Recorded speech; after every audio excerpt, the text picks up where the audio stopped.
جان لالا رات کو حویلی کی چھت پر بیٹھ کر سگریٹ پی رہے تھے اور میں نے اپنے گنہگار کانوں سے سنا وہ کسی لڑکی سے بھی باتیں کر رہے تھے۔ روشانے ایک کی 10 لگا کر شرجیل کے بارے میں آغا جان کو بھڑکا رہی تھی، جبکہ سینے پر بازو باندھے اس کی پشت پر کھڑا شرجیل لب بھینجے اس کی پٹر پٹر سن رہا تھا۔ بری بات ہے بیٹی، وہ تمہارا ہونے والا شوہر ہے، شوہر کے بارے میں ایسی باتیں نہیں کرتے۔ آغا جان کے جواب پر دونوں کو خاصی حیرت ہوئی تھی۔ کیا مطلب آغا؟ روشانے کے ہاتھ پاؤں ٹھنڈے پڑے۔ اگر آپ نے اس نمونی کو میرے پلے باندھنے کا فیصلہ کر ہی لیا ہے آغا جان، تو پھر رخصتی بھی اسی ہفتے چاہیے مجھے۔ اسے سرد نظروں سے روشانے کو دیکھتے اٹل لہجے میں کہا تو کمرے میں گہری خاموشی چھائی ہوئی تھی۔ نصرت فتح علی خان کی جان لیوا سر اور کینوس پر چلتے ہوئے برش کی تال ایک جیسی تھی۔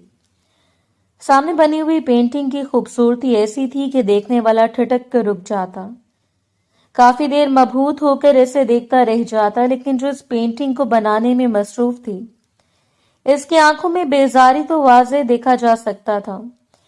یہ سب کچھ کسی شام کی اداس منظر کے جیسا تھا، سائے میں سانس لینے کی کوشش کرتی ہوئی لڑکی کا چہرہ جو رنگوں سے مزین تھا لیکن پھر بھی بند آنکھوں سے اداسی ٹپک رہی تھی۔ یوں لگ رہا تھا جیسے بنانے والی نے اپنی ساری اداسی اس کی آنکھوں میں بھر دی ہو۔ تھک ہار کر اس نے برش سائڈ پر رکھ دیا، مخروطی انگلیوں پر لگے ہوئے رنگ کے ہلکے سے دھبوں کو دیکھتے ہوئے اس نے گردن سے لپٹی ہوئی لٹوں کو اٹھا کر میسی جوڑا بنایا۔ پچھلے 2 گھنٹے سے وہ اپنے کمرے میں بند تھی اور باہر تائی کی جان پر بنی ہوئی تھی۔ نہ جانے گھر کا کتنا کام باقی ہوگا جو اس نے کرنا ہے، اور وہ یہاں رنگوں سے کھیل رہی ہے۔ نہ ہی اتنی آزادی تھی اور نہ ہی اتنی اجازت۔ اپنے لبوں کو دانتوں میں دبا کر بیزاری سے اس نے ساری پینٹنگ اٹھا کر کونے میں رکھی اور پلٹی تھی کہ دروازے پر ہلکی سی دستک ہوئی۔ عمومی طور پر یہ وقت حویلی میں سب کے آرام کرنے کا وقت ہوتا۔ عصر ڈھل رہی تھی، شام کے قریب ہی اسے باہر نکل کر چائے بنانا تھی، اس کے بعد کپڑے دھونا اور رات کے کھانے کی تیاری۔ یہ سب کچھ اسی کی تو ذمہ داریاں تھیں۔ کمرے پر دستک دیتا ہوا وجود اندر جھانکتے ہوئے اسے بیزار ہوتی نظروں سے دیکھ کر کندھے اچکا گیا۔ بولو کوئی کام ہے؟ اس میں بھی اپنی اصلی مغروری سے آنے والی کو نظر انداز کرتے ہوئے ڈائریکٹ کام کے بارے میں پوچھا۔ باہر شلجی لالا آئے ہیں، ان کے لیے چائے اور لوازمات کا انتظام کرو، اور رات کے کھانے کی تیاری تھوڑی بہترین ہونی چاہیے، سب کچھ لالا کی مرضی کا بنے گا۔ اپنا حکم دے کر جاتی ہوئی لڑکی نے اس کی آنکھوں میں بجھتے ہوئے دیوں کو نہیں دیکھا تھا۔ یوں لگا جیسے کہ چہرے کا سارا سکون غارت ہو چکا ہو۔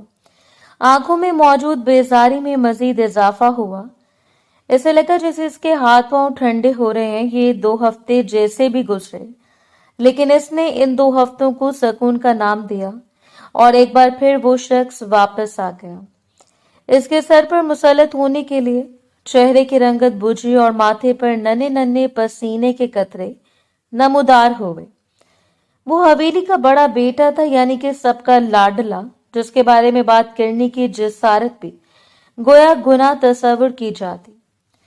خوفزدہ آنکھوں کو چھپکتے ہوئے دھڑکتے ہوئے دل کو سنبھال کر وہ اپنا آنچل اٹھا کر کندھوں پر ڈالتی کمرے سے باہر نکل آئی۔ اس بار تائی کا حکم آیا تھا اور اگلی بار وہ خود آ جاتی اور اسے بالوں سے دبوچ کر باہر لے جاتی۔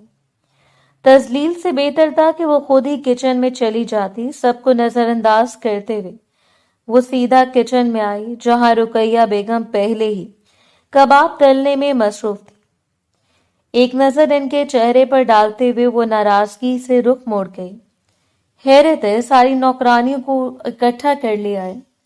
اب تو وہ زندگی کے اس مقام پر کھڑی تھی جہاں اس کی زبان سے تلخی کے علاوہ کچھ نہیں نکلتا، اور رقیہ بیگم نے اسے آنکھیں دکھا کر خاموش کر دیا۔